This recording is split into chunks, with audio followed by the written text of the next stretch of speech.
Ready? Yes. Yes, you are.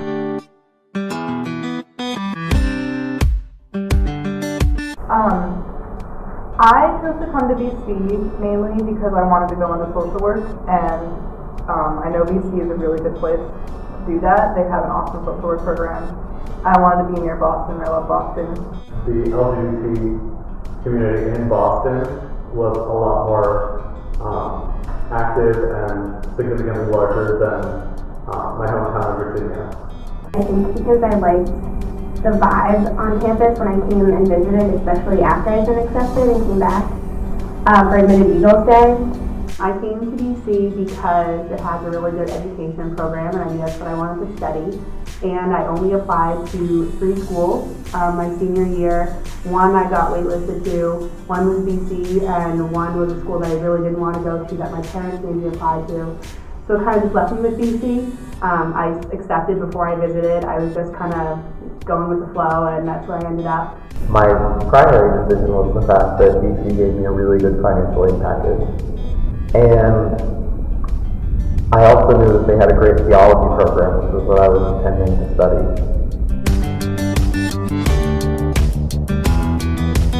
As an LGBTQ individual, I had heard some homophobic things about Boston College, but because I wasn't out in high school, I didn't anticipate coming out in college, so I didn't really see it as an issue initially. I have an incredible girlfriend who I'm blessed with at Boston College, and I found that my closest friends, and even people I don't really know, are incredibly supportive of my relationship. But after I got here, I really started to notice how closed the LGBTQ community was, how pushed to the side it was by the community at large. Say what I expected from BC as an LGBT member was not really that much. When I came here, I toured in May of my junior year, and I couldn't really find a lot of resources. I almost didn't come because of the fact that I am a lesbian. I was really nervous to be out here, and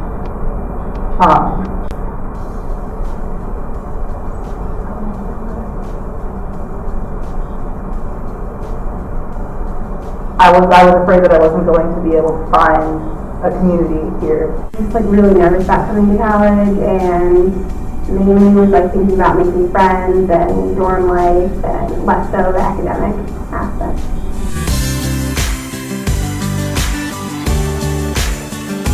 As an LGBTQ student, in my friend group, I felt very supported by them, and when I came out to them last year, everything went well, and everyone loved me for who I am, no matter what. But I think students outside my friend group aren't always so supportive, and just the BC community in general. I felt a lot of pressure to keep that part of myself hidden, because I had thought at that moment that because most students here were Catholic and most administrators seemed to be Catholic, that everyone would automatically be homophobic. Being an LGBTQ student here is pretty much what I expected it to be in some ways, and in other ways it is really different. It's certainly been a challenge here to be lesbian. The community, while wonderful, is kind of small, and we do have to sort of struggle to have our voices heard sometimes. As a gay male, there are a lot of things that are working against me in the BC community. The BC community is inherently heteronormative, so me being gay isn't something that's ever thought of by other students, and if students don't know me, they immediately assume I'm heterosexual and, carry on in that manner, which makes me feel like an outsider. Some of the challenges that I face just day to day are that you worry about feeling excluded from the entire community. And although that may not always be the case, it is still, I think, a major concern for many students who identify with this group. I feel like as an LGBTQ individual, the community is often very invisible on campus, which makes it very hard to find other people to relate to and resources to help people through the coming out process.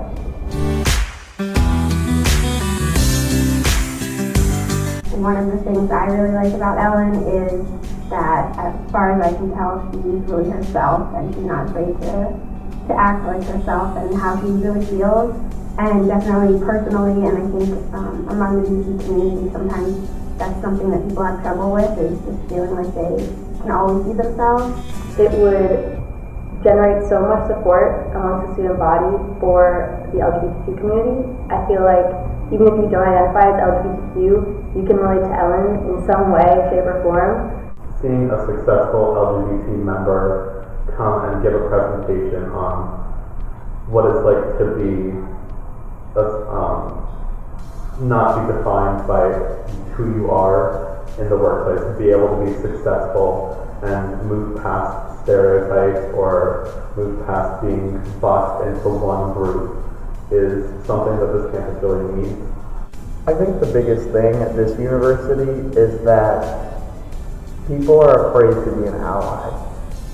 If someone who is straight chooses to be an ally, be vocal about supporting LGBTQ students, they're immediately thought of as LGBTQ. There is no ally community. There's either straight people who don't care about gay people or gay people. And I think Ellen is someone who can help show allies that they are allies and that they can be straight and they can support our community without being gay. But I think that if Ellen came, you would have the ability to bring us together as a community to learn something together that's really important to be learned, and that would be helping the LGBTQ community and bringing greater awareness to its existence on this campus, because I'm not sure people really think that there is a great existence on this campus, but there is.